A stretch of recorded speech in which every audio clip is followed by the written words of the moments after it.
Selamat pagi untuk kita semua. Perkenalkan, nama saya Nathanael Ertonang. Saya dari kelas MI1E. Di sini saya akan menjelaskan tentang deduksi alami. Nah, saya akan menjelaskan terlebih dahulu pertama-tamanya. Nah, apa itu deduksi alami?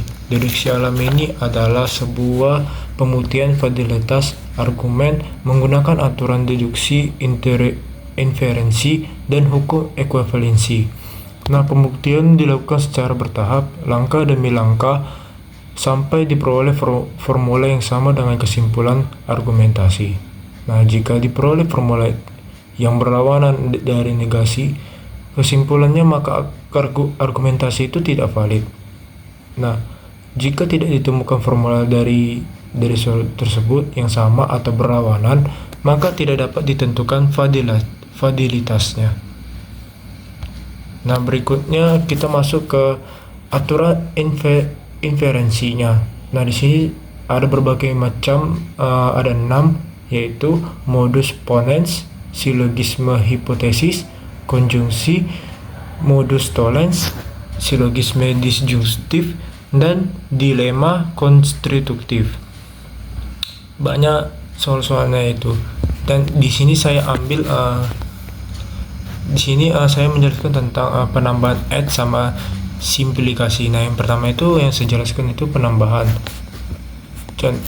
Contohnya itu diketahui F, maka F disjungsi G, atau G-nya itu kesimpulannya G disjungsi F. Yang kedua itu simplikasi. Yang pertama itu F disjungsi G, baru kesimpulannya F, atau F disjungsi G, kesimpulannya G.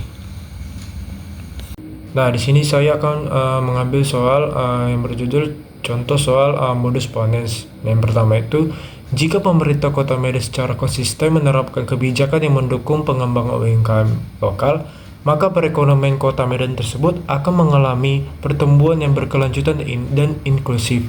Pemerintah Kota Medan secara konsisten menerapkan kebijakan yang mendukung pengembangan UMKM lokal.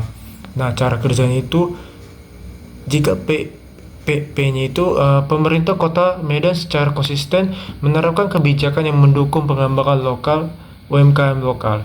Q-nya, perekonomian Kota Medan akan mengalami pertumbuhan yang berkelanjutan dan inklusif. Kesimpulannya Q, maka perekonomian Kota Medan itu akan mengalami pertumbuhan yang berkelanjutan dan inklusif. Contoh premisnya, jika P implikasi Q, dapatnya P, yang kedua itu P, kesimpulannya itu Q.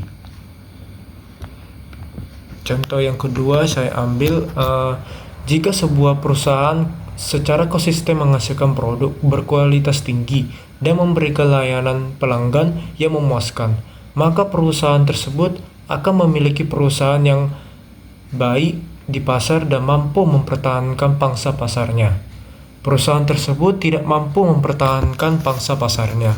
Nah, cara kerjanya itu, yang pertama P, sebuah perusahaan tersebut secara konsisten menghasilkan produk berkualitas tinggi dan memberikan layanan pelanggan yang memuaskan. Q-nya, perusahaan tersebut akan memiliki reputasi yang tinggi di pasar dan mampu mempertahankan pangsa pasarnya. Kesimpulannya Q, perusahaan tersebut tidak mampu mempertahankan pangsa pasarnya. Nah, kita masuk ke premisnya, jika P implikasi Q, yang kedua Q, kesimpulannya P.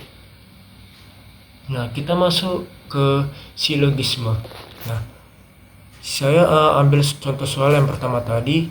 Nah, yang premis pertama itu, jika pemerintah Kota Medan secara konsisten menerapkan kebijakan yang mendukung pengembangan UMKM lokal, maka perekonomian Kota Medan akan mengalami pertumbuhan yang berkelanjutan dan inklusif. Premis keduanya, jika perekonomian Kota Medan mengalami pertumbuhan yang berkelanjutan dan inklusif, maka kesejahteraan masyarakat Kota Medan akan meningkat secara signifikan. Cara kerjanya itu, yang pertama itu P, pemerintah Kota Medan secara konsisten menerapkan kebijakan yang mendukung pengembangan UMKM lokal. Q-nya, perekonomian Kota Medan akan mengalami pertumbuhan yang berkelanjutan dan inklusif. Nah, R-nya, kesejahteraan masyarakat Kota Medan akan meningkat secara signifikan. Nah, kita masuk ke premisnya. Jika P berimplikasi Q, jika Q berimplikasi R. Kesimpulannya itu P berimplikasi R. Kesimpulannya, jika pemerintah Kota Medan secara konsisten menerapkan kebijakan yang mendukung pengembangan UMKM lokal, maka kesejahteraan masyarakat Kota Medan akan mengalami peningkatan secara signifikan. Nah, jadi kalau Kota Medan itu konsisten itu menerapkan konsistennya itu secara kebijakan, maka kebijakan itu akan meningkat secara signifikan, maka ini tersebut valid. Mungkin dari presentasi yang telah saya terangkan, semoga bermanfaat bagi untuk kita semua. Terima kasih atas perhatiannya. Shalom.